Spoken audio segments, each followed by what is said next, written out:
Balik makapuso sa GMA Regional TV Live atong ilailahon karong buntaga kining talagsaon nga magtiayon sa Mandaue City. Baguhay lang ni sila na minyo og mi panaad sa ilang paghigugmaay atubangan sa altar.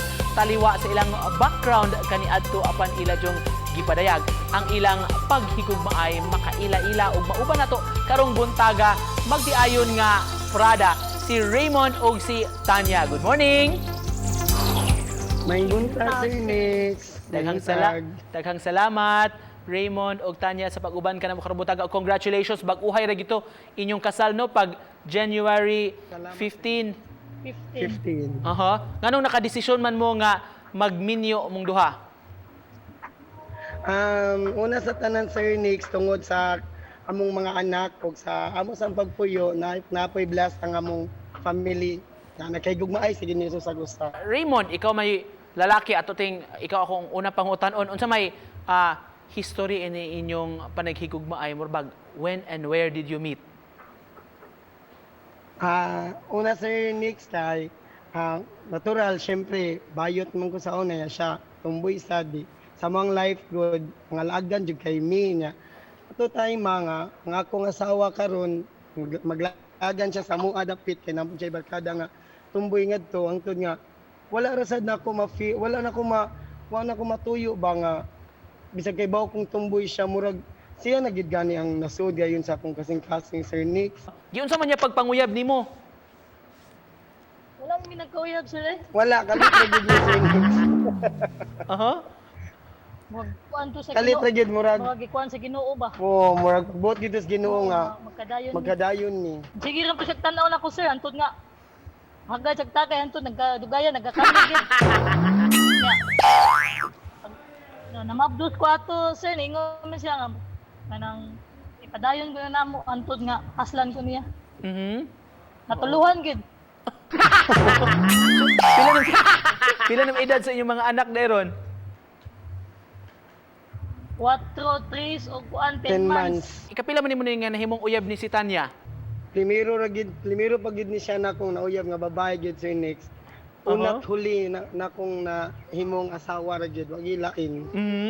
Pero klaro na to ha, first and only nga babae gyud imong nahigugma. Yes, Sir Nix. Siya ra gid. Pero doon na kay maingon tang nakarelasyon pud kani adto, Mon. Ay, oo, Sir Nix, of course. Dili mo ginamalikayan sa una na kong life. Ma'am, how about sa tuan naman to si Raymond sa iyang past. Ikaw sa imong past pud kumusta man? Doon na kay na of course nakarelasyon kani adto? Oh, babae saon na. Ako kay ipon sa na babae. Ako kasuway laki siya sa personal. Unsay Ay na harami sir. unsay naa kay Raymond nabighani man gyud ka? Kuan. Mga babae lagi sir. Saon na.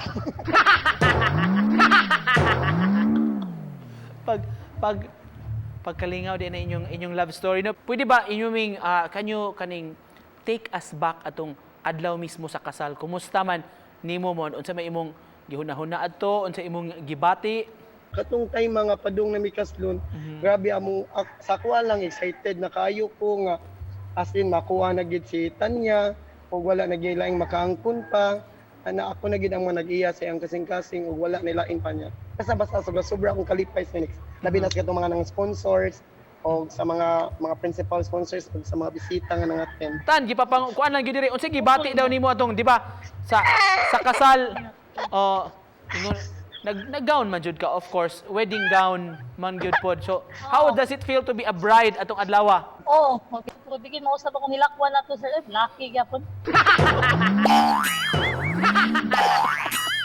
Pero sige lang kay nag-wedding gown man gyud. First time sa ito na akong nag-gown ko ato sir. Ay, of course. Wala man siya magasanog na. Ikaw mon, unsa imong gibati ato? Isip groom. Ay, umbot lang, mura pag kunugog ka ng murag robot ngayon, as if nagid ko nga, lucky ko mulakaw ba, pero di mong good natuyo, gid Sir Nix nga, inana gid akong linaktan, inani akong tingog, kanya, ambot lang, mura kunugog, robot nga gitikgan sa liog. Pang in closing na lang ni Tan o Raymond, of course, magtiayo naman gyud mo. Oo. Nakapanumpa naman gyud mo atubangan sa altar sa Ginoo. Pwede mi bangayo og pampabuenas nga kiss ninyong duha karong buntaga. long enough with you. Pagkanindot mo Get the ginagingon nga of course mga kapuso, di ba? Love wins. So importante gugmagyo. Daghan kay salamat sa pag-uban kanamo karong buntaga o pagpadayag sa Daghang of course, Salamat, sir. sa hugot o timpos Daghang kayong nga salamat. paghigugma ay Mr. and Mrs. Prada, mga kapuso, si Raymond o si Tanya. Salamat! Salamat kayo.